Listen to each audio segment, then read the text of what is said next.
Hello mga ka-viewers! Welcome sa Bong Electronics. May gagawin tayong washing. Samahan nyo ako. Yan siya mga ka-viewers. Isang LG Smart Inverter 8.5 kg.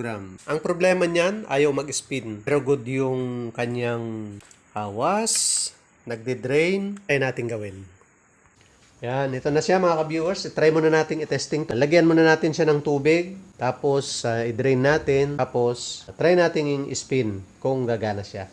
Papakita ko sa inyo ng personal. Ngayon, isinet ko na itong washing natin. Tapos, nakalagay na rin yung tubig. Start natin. Lagyan ko na rin ng konting damit kasi minsan, pag na-detect niyang walang damit o walang bigat, hindi siya gagana. Pero nagwawas naman to mga ka-viewers.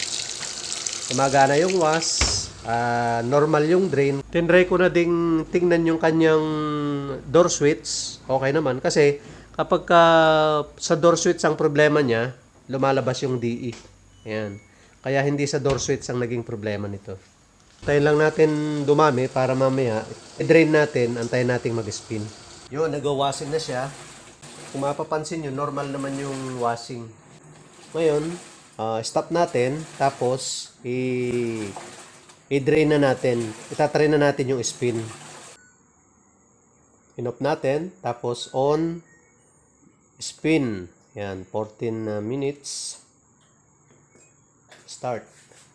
Ayun, nagde-drain na siya. Ayun. Ngayon antayin nating maubos. Tapos tingnan natin kung mag-spin. Shoutout nga pala sa ating mga ka-viewers na laging nanonood ng ating mga video. Salamat sa inyong lahat. At saka sa ating mga samang vlogger na technician, salamat sa inyong suporta. Sana patuloy pa tayong magtulungan. Shoutout nga pala kay Anthony Mongkal na videographer na Tigalimay. Salamat sa panonood mo ng ating mga video. At kay Leonard Espiritu, tsaka kay Reven Dave Espiritu. Yun, wala na siyang tubig. Antayin lang natin mag-spin kung gagana. Dapat yan mga ka-viewers, umiikot na. Ayan mga ka-viewers, nasa 12 na, kaya lang ayan o, nasa 12 minutes pero ayaw pa rin umikot. Yan, 11 na, ayaw pa rin umikot. Yan yung problema niya.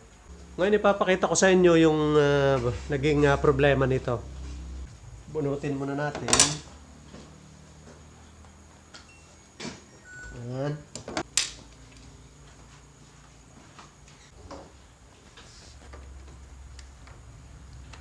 Ito mga ka-viewers, ang problema ng washing na to. Itong kanyang water level. Hindi mo aakalaing water level ang problema dahil pumapasok ang tubig. Nasusukat niya yung tamang sukat ng tubig. Nagde-drain, nagwawas, kaya lang ayaw mag-spin. Parang malayo siya sa spin, di ba? Ito ang problema niya mga ka-viewers. Ayun, namili ako ng ipapalit. Try natin.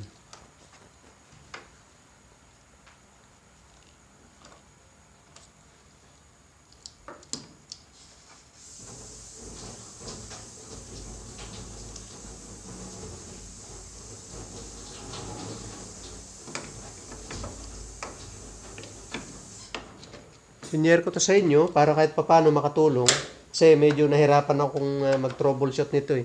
Ngayon, i-try na natin.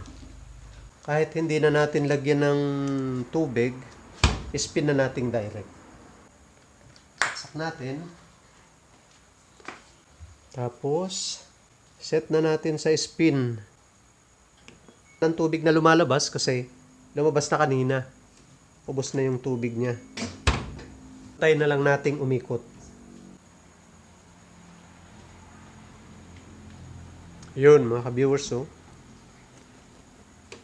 umikot na. Mabagal pa lang kasi una pa lang. Gumagana na yung spin. Yan, mabilis na ang ikot mga ka-viewers. Sana kahit papano may natutunan kayo. Salamat!